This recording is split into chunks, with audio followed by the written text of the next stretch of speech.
তীব্র কুয়াশায় ঢাকা এক সন্ধ্যায় এক যুবক জড়সড় হয়ে পুরনো গ্যারেজের প্রবেশপথে অপেক্ষা করছিল।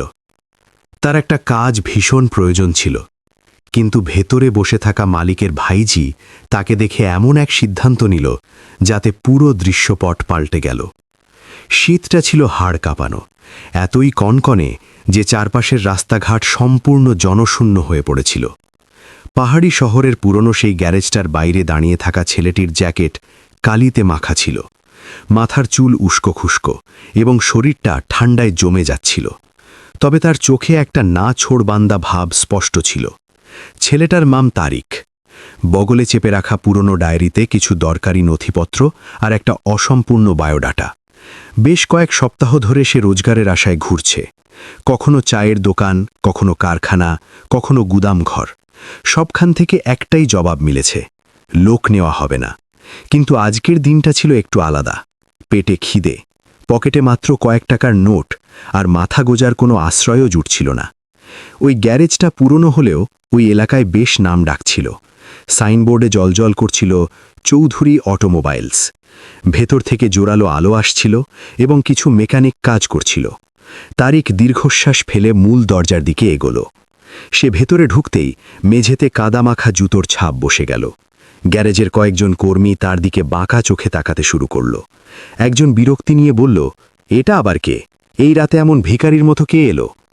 ক্যাশ কাউন্টারে একজন বয়স্ক মানুষ বসেছিলেন, বয়স 60-এর কাছাকাছি, রাশভারী চেহারা। তিনিই গ্যারেজের মালিক, চৌধুরী সাহেব। তিনিও তারিককে পা থেকে মাথা অবধি জরিপ করলেন এবং বেশ কড়া গলায় প্রশ্ন করলেন, কি দরকার? তারিক জোর গলায় বলল, স্যার, আমার একটা কাজ লাগবে। এটুকু বলতেই পুরো গ্যারেজে কয়েক মুহূর্তের জন্য পিন পতন নীরবতা ছেয়ে গেল। কর্মীরা একে অন্যের মুখ চাওয়াচাওয়ি করতে লাগল। চৌধুরী সাহেব চোখ রাঙালেন, কাজ? এখানে কোনো লোক লাগবে না। তারিক দ্রুত বলল, সাহেব, আমি যে কোনো কাজ করে দেব। গাড়ি মোছা, যন্ত্রপাতি এগিয়ে দেওয়া, ভারী টায়ার টানা, শুধু আমাকে একটা সুযোগ দিন। তার কণ্ঠে ক্লান্তি থাকলেও হার মানার কোনো লক্ষণ ছিল না। ঠিক তখনই কাঁচের কেবিনে বসে থাকা একটি মেয়ে তার দিকে তাকালো। মেয়েটির নাম জারা। সে চৌধুরী সাহেবের ভাইঝি। ইউনিভার্সিটির ক্লাসের ফাঁকে সে গ্যারেজের হিসেবপত্র দেখভাল করত, কিন্তু আজ সে চুপচাপ বসেছিল, গভীর কোনো চিন্তায় মগ্ন ছিল। তারিককে দেখা মাত্রই তার দৃষ্টি থমকে গেল। ময়লা জামাকাপড়, ক্লান্ত শরীর, কিন্তু দৃষ্টিতে এক অদ্ভুত দৃঢ়তা। যারা বুঝল না কেন, কিন্তু সে ছেলেটাকে অবজ্ঞা করতে পারল না। অন্যদিকে চৌধুরী সাহেব স্পষ্ট জানিয়ে দিলেন, শোনো ছেলে, এখানে রাস্তা থেকে ধরে কাউকে কাজ দেওয়া হয় না, সোজা পথ মাপো। তারিকের মুখটা ফ্যাকাশে হয়ে গেল। সে দুপা পিছিয়ে গেল, কিন্তু পরক্ষণেই দাঁড়িয়ে পড়ল। স্যার, আমি সত্যি নিরুপায়। আজ যদি কাজটা না জোটে তাহলে আমি এই শীতে। সে তার বাক্যটা সম্পূর্ণ করতে পারল না। কিন্তু ঠিক তখনই যারা চেয়ার ছেড়ে উঠল। সে জীবনের প্রথমবার চাচার সিদ্ধান্তের বিপরীতে কথা বলল। চাচা, একটু থামো। গ্যারেজটা আবার শান্ত হয়ে গেল। চৌধুরী সাহেব বিস্মিত হয়ে ভাইজির দিকে তাকালেন। কি ব্যাপার? যারা ধীর পায়ে কেবিন থেকে বেরিয়ে এলো এবং তারিককে তীক্ষ্ণ দৃষ্টিতে পর্যবেক্ষণ করল। তোমার নাম কি? সে প্রশ্ন করল। তারিক, সে নিচু স্বরে জবাব দিল। যারা কিছুক্ষণ তার দিকে তাকিয়ে থেকে জানতে চাইল, এর আগে তুমি কোনো গ্যারেজে কাজ করেছ? তারিক দৃষ্টি নত করল। কোথাও না, তবে আমাকে দেখালে আমি পারব। এই কথা শুনে মেকানিকদের কয়েকজন মুখ টিপে হাসল, যেন তাদের মনে হল ছেলেটা আস্ত একটা পাগল। কিন্তু যারার দৃষ্টি তখনও তার উপর নিবদ্ধ ছিল। সে মনে মনে কিছু একটা হিসাব মেলাচ্ছিল, যেন ছেলেটার মাঝে এমন কোনো ব্যাপার ছিল যা অন্য কেউ ধরতে পারছিল না। চৌধুরী সাহেব বিরক্তি নিয়ে বললেন, যারা, তুমি ওর সাথে কেন বকছ? আমি তো সাফ জানিয়ে দিয়েছি কোনো সিট খালি নেই। কিন্তু যারা শান্ত স্বরে বলল, চাচা, ওকে শুধু আজকের রাতের শিফটের জন্য রাখি, দেখি ও কেমন সার্ভিস দেয়। এ কথা শুনে চৌধুরী সাহেবের চোখ কপালে উঠল। কি, এক রাতের জন্য? যারা মাথা ঝাঁকালো। হ্যাঁ, যদি কাজে মন থাকে তাহলে কাল ভাবা যাবে, না হলে বিদায় করে দিও। তারিকের বিষণ্ণ চোখে প্রথমবারের মতো আশার আলো জ্বলে উঠল। তার বিশ্বাসই হচ্ছিল না যে সে একটা সুযোগ পাচ্ছে। চৌধুরী সাহেব বেশ ক্ষুব্ধ হলেও ভাইজির জেদের কাছে শেষমেশ সম্মতি দিলেন। ঠিক আছে, তবে ওর ওপর নজর রেখো। তারিক সঙ্গে সঙ্গে হাত জোর করে ফেলল। অনেক শুক্রিয়া স্যার, আমি আপনাদের কোনো অভিযোগের সুযোগ দেব না। যারা তাকে একটা পুরনো ওভারঅল দিল আর বলল, এটা পরে নাও, এই শীতে খালি গায়ে খাটলে নিউমোনিয়া বাঁধাবে। তারিক সেটা হাতে নিয়ে একটু থমকালো, তারপর গায়ে চড়িয়ে নিল। সেই মুহূর্তে তার চেহারায় এক ধরনের প্রশান্তি খেলা করছিল। সে জীবনে প্রথমবার টের পেল যে এই দুনিয়াটা পুরোপুরি স্বার্থপর নয়। কিন্তু সে কি ঘুণাক্ষরেও জানত এটা তো ছিল কেবল শুরু? মনে মনে জারার ভেতরেও একটা খটকা লাগছিল। এই ছেলেটা আসলে কে? এই চরম অসহায় অবস্থাতেও তার চোখে কোনো ভয় কাজ করছিল না কেন? আর সবচেয়ে আশ্চর্যের বিষয় হল, অচেনা এক ভবঘুরুকে দেখে তার মনে এমন অগাধ বিশ্বাসের জন্ম হলো কি করে? তারিককে গ্যারেজের ভেতরের দিকে কাজে লাগিয়ে দেওয়া হলো। ভারী যন্ত্রাংশ সরানো, মেঝের মোবিল পরিষ্কার করা আর টুল বক্স গোছানোর কাজ। সে একটানা খাটতে লাগল। প্রচণ্ড শীত থাকা সত্ত্বেও তার মুখে টু শব্দ ছিল না। এক পর্যায়ে একজন পুরনো মেকানিক তাকে নিয়ে ঠাট্টাও করল। দেখো, নতুন নবাব এসেছে, কদিন এই লাইনে থাকে সেটাই দেখার বিষয়। কিন্তু তারিক এর কোনো জবাব দিল না। সে এক মনে কাজ করে চলল। যারা নিজের ডেস্ক থেকে আর চোখে তাকে দেখছিল। মাঝে মাঝেই তার মনে হচ্ছিল যে এই ছেলেটা কোনো সাধারণ রাস্তার ছেলে নয়, কিন্তু সে কিছুতেই কারণটা মেলাতে পারছিল না। কেন? রাত গভীর হওয়ার সাথে সাথে কুয়াশার ঘনত্ব কিছুটা কমল। তারিকের শরীর ক্লান্তিতে ভেঙে আসছিল, কিন্তু সে নিখুঁতভাবে সব কাজ গুছিয়ে ফেলেছিল। চৌধুরী সাহেবও দূর থেকে তাকে পর্যবেক্ষণ করলেন এবং মুখে কিছুই বললেন না, তবে তার রুক্ষ চেহারায় খানিকটা নমনীয়তা ফুটে উঠেছিল। সম্ভবত তিনিও মনে মনে স্বীকার করে নিয়েছিলেন যে ছেলেটা বেশ কাজের। গ্যারেজ বন্ধ করার সময় ঘনিয়ে এলো। তারিক গেটের বাইরে এসে দাঁড়ালো। কুয়াশা এখন অনেকটাই ফিকে। যারা তাকে আরও একবার লক্ষ্য করল এবং শান্ত গলায় বলল, আগামীকালও চলে এসো, দেখব তারপর কি করা যায়। তারিকের ঠোঁটের কোণে প্রথমবারের মতো একচিলতে হাসি ফুটল। জি, অনেক ধন্যবাদ। সে ধীরে ধীরে কুয়াশাচ্ছন্ন রাস্তায় পা বাড়াল, কিন্তু সে চলে যাওয়ার পরও যারা দরজার কাছেই দাঁড়িয়ে রইল। তার মগজে একটাই প্রশ্ন পাক খাচ্ছিল, এই ছেলেটার আসল পরিচয় কি? আর ঠিক সেখান থেকেই সূত্রপাত হতে যাচ্ছিল এমন এক আখ্যানের যা কারও কল্পনাতেও ছিল না। কুয়াশা কেটে গেলেও চারপাশের কনকনে হাওয়া তখনও কমেনি। হিমেল বাতাস হু হু করে বইছিল। সেই রাতের নিস্তব্ধতা যেন আরও ভারী হয়ে উঠেছিল। তারিক গ্যারেজ থেকে বেরিয়ে নির্জন রাস্তা ধরে আনমনে হাঁটছিল। তার গায়ের কাপড় তখনও জরাজীর্ণ, কিন্তু বুকের ভেতর এক অজানা স্বস্তি কাজ করছিল। আজ জীবনে প্রথমবার তার মনে হল যে ভাগ্য হয়তো তাকে সামান্য একটা সুযোগ পাইয়ে দিয়েছে। সে হাঁটতে হাঁটতে শুধু এই চিন্তাই করছিল যে কাল যদি তাকে আবারও কাজ থেকে ছাঁটাই করা হয় তবে সে কোথায় যাবে। কিন্তু পরক্ষণেই সে নিজেকে প্রবোধ দিল, অন্তত আজকের রাতটার জন্য তো একটা আশা পাওয়া গেছে, এটাই বা কম কিসে। অন্যদিকে চৌধুরী অটোমোবাইলসে যারা তখনও নিজের চেয়ারের কাছে দাঁড়িয়েছিল। গ্যারেজের শাটার নামানো হয়ে গেছে, কিন্তু সে নিজের ভাবনার জগতেই বিচরণ করছিল।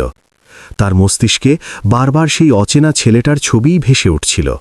ময়লা কাপড়, ক্লান্ত চেহারা, কিন্তু চোখে বিন্দুমাত্র ভয় নেই, বরং সেখানে রাজত্ব করছিল এক আশ্চর্য আত্মবিশ্বাস।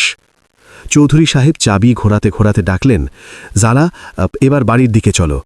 যারা আনমনে মাথা ঝাঁকালো, কিন্তু তার মন পড়েছিল ভিন্ন কোনো জায়গায়।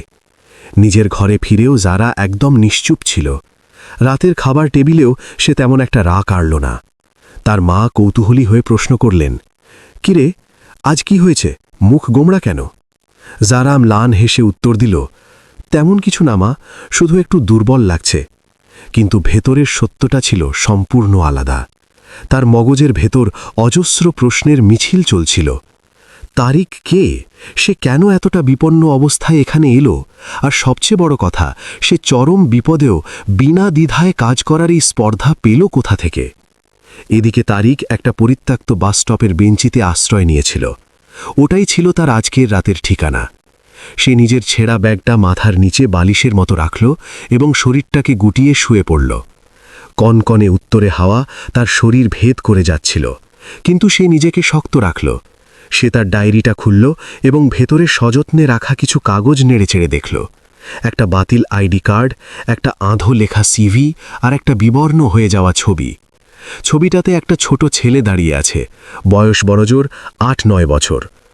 সেই ছবিটার দিকে তাকিয়ে তারিক কিছুক্ষণের জন্য পাথর হয়ে গেল। তার চোখের কোণ চিকচিক করে উঠল, কিন্তু সে দাঁতে দাঁত চেপে কান্না আটকাল। সে ফিসফিস করে নিজেকে শোনালো, আমি পিছু হটতে পারি না, অন্তত এখন তো নয়। পুরনো স্মৃতিগুলো তার চোখের সামনে ভেসে উঠতে লাগল। কিভাবে সে নিজের চেনা শহর ছেড়েছিল, কিভাবে সেই অচেনা জায়গায় কাজের সন্ধানে পা রেখেছিল, আর কিভাবে প্রতিটি দরজা থেকে সে কেবল প্রত্যাখ্যানই কুড়িয়েছিল। কিন্তু আজ জীবনে প্রথমবার সে একটা ছোট্ট সুযোগ পেয়েছে, তা সেটা কেবল একটা রাতের জন্যেই হোক না কেন। পরদিন সকালে সূর্য ওঠার আগেই তারিক জেগে উঠল। তীব্র শীতে তার হাত পা জমে কাঠ হয়েছিল, কিন্তু সে এক ঝটকায় নিজেকে সামলে নিয়ে উঠে দাঁড়াল। তার মনে ভয় ছিল যদি কাজে পৌঁছাতে একটুও দেরি হয়ে যায়। তাই সে নির্ধারিত সময়ের অনেক আগেই গ্যারেজে হাজির হল। গ্যারেজের শাটার তখনও বন্ধ ছিল, কিন্তু সে বাইরের অংশ পরিষ্কার করতে শুরু করল। সে একটা ঝাড়ু নিয়ে গ্যারেজের সামনের প্রাঙ্গণটা ঝাড়পোঁছ করতে লাগল। রাস্তায় তখন সবেমাত্র সকালের কোলাহল শুরু হয়েছে। কর্মজীবীরা নিজেদের গন্তব্যের দিকে ছুটতে শুরু করেছে। বেশ কয়েকজন পথচারী তাকে দেখে কৌতূহলী হয়ে ভাবছিল, এই ছেলেটা কে যে এত সকালে এমন হাড়ভাঙা খাটুনি খাটছে। বেশ কিছুক্ষণ পর যারা সেখানে এসে পৌঁছাল। সে তারিককে এত সকালে কাজ করতে দেখে রীতিমতো থমকে গেল। তুমি এত সকালে চলে এসেছ? সে অবাক হয়ে প্রশ্ন করল। তারিক ঝাড়ু দেওয়া থামিয়ে শান্ত গলায় বলল, আমার মনে হলো কাজে ফাঁকি দেওয়া ঠিক হবে না, তাই শুরু করে দিলাম। যারা তাকে তীক্ষ্ণ দৃষ্টিতে লক্ষ্য করল এবং তার ঠোঁটে একটা স্নিগ্ধ হাসি ফুটে উঠল। ঠিক আছে, ভেতরে চলে এসো। গ্যারেজ খুলল এবং তারিক পুনরায় নিজের ডিউটিতে লেগে পড়ল। আজ তাকে স্পেয়ার পার্টসগুলো গুছিয়ে রাখার দায়িত্ব দেওয়া হয়েছিল। সে অত্যন্ত সতর্কতার সাথে প্রত্যেকটা যন্ত্রাংশ নির্দিষ্ট র্যাকে সাজিয়ে রাখছিল। তার এই নিবেদিত প্রাণ পরিশ্রম সবার চোখেই পড়ছিল। অন্যদিকে কয়েকজন পুরনো মেকানিক তাকে লক্ষ্য করছিল এবং নিজেদের মধ্যে ফিসফিসানি শুরু করেছিল। এই ছোকরা এখানে বেশি দিন টিকতে পারবে না, একজন বিদ্রূপ করে বলল। হ্যাঁ, এই ধরনের ছন্নছাড়া বকেরা দু একদিন ভেলকি দেখায়, তারপর হাওয়া হয়ে যায়। আরেকজন সায় দিল। কিন্তু তারিক এদের কোনো কথাতেই ভ্রুক্ষেপ করল না। সে শুধুমাত্র নিজের কাজটার দিকেই পুরোপুরি ফোকাস করছিল। যারা নিজের কেবিন থেকে মাঝে মাঝেই তাকে পর্যবেক্ষণ করছিল। তার মস্তিষ্কে তখনও সেই পুরনো প্রশ্নগুলোই উঁকি দিচ্ছিল। তবে এখন ছেলেটার প্রতি তার ভেতরে একটা প্রচ্ছন্ন আস্থার জায়গাও তৈরি হতে শুরু করেছিল। দুপুরের দিকে একটা অপ্রত্যাশিত ঘটনা ঘটে গেল। একটা গাড়ির ভারী ইঞ্জিন ব্লক সরাতে গিয়ে তারিকের হাত ফসকে সেটা পড়েই যাচ্ছিল, কিন্তু সে বিদ্যুৎ বেগে সেটাকে আটকে ফেলল। ওই ভারী লোহাটা যদি কারো পায়ের ওপর পড়ত, তবে মারাত্মক বিপদ হতে পারত। যারা ঘটনাটা দেখতে পেয়ে সাথে সাথেই বলে উঠল, খুব সময় মতো ধরেছ, না হলে একটা বড় দুর্ঘটনা ঘটে যেত। তারিক দীর্ঘশ্বাস ফেলে নিজেকে সামলে নিল। অনেক ধন্যবাদ। তার গলার স্বরে এখন আগের চেয়ে অনেক বেশি আত্মবিশ্বাস ফুটে উঠেছিল। বিকেলের মধ্যেই তারিক তার নির্ধারিত কাজের সিংহভাগ শেষ করে ফেলেছিল। তার শরীর ক্লান্তিতে নুয়ে এলেও চেহারায় একটা প্রাপ্তির আনন্দ ছিল। তার মনে হচ্ছিল সে আজ নিজের যোগ্যতা প্রমাণ করতে সক্ষম হয়েছে। চৌধুরী সাহেবও নিজের ডেস্ক থেকে ব্যাপারটা খেয়াল করলেন। তিনি মুখে কোনো প্রশংসা না করলেও তার অভিব্যক্তিতে একটা ইতিবাচক বদল এসেছিল। খুব সম্ভবত তিনিও নিজের অজান্তেই মেনে নিয়েছিলেন যে ছেলেটার গায়ে জোর আছে আর সে প্রচণ্ড পরিশ্রমী। গ্যারেজ বন্ধ করার আগ মুহূর্তে যারা তারিককে নিজের কাছে ডাকল। আজ তুমি সত্যি দারুণ কাজ করেছ, সে বলল।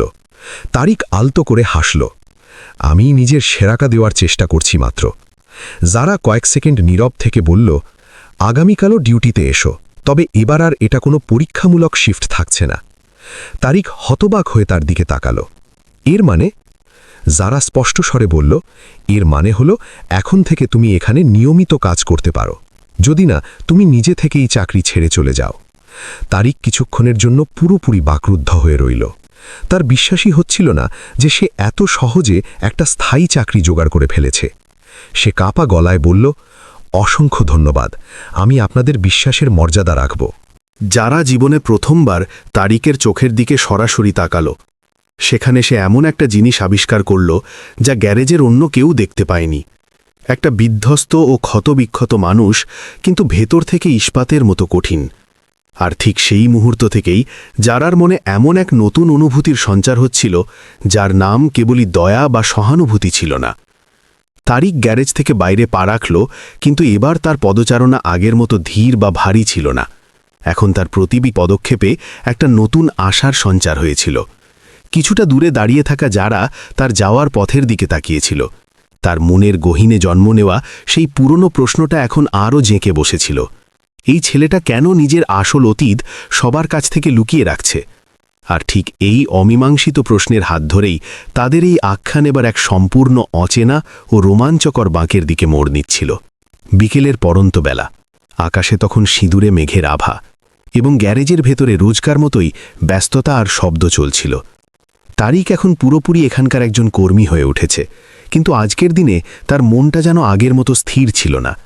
তার চোখে মুখে এক ধরনের অদ্ভুত ছটপটানি লক্ষ্য করা যাচ্ছিল, যেন তার ষষ্ঠ ইন্দ্রিয় বলছিল খুব শিগগিরই কোনো বড় ধরনের বিপদ ধেয়ে আসছে।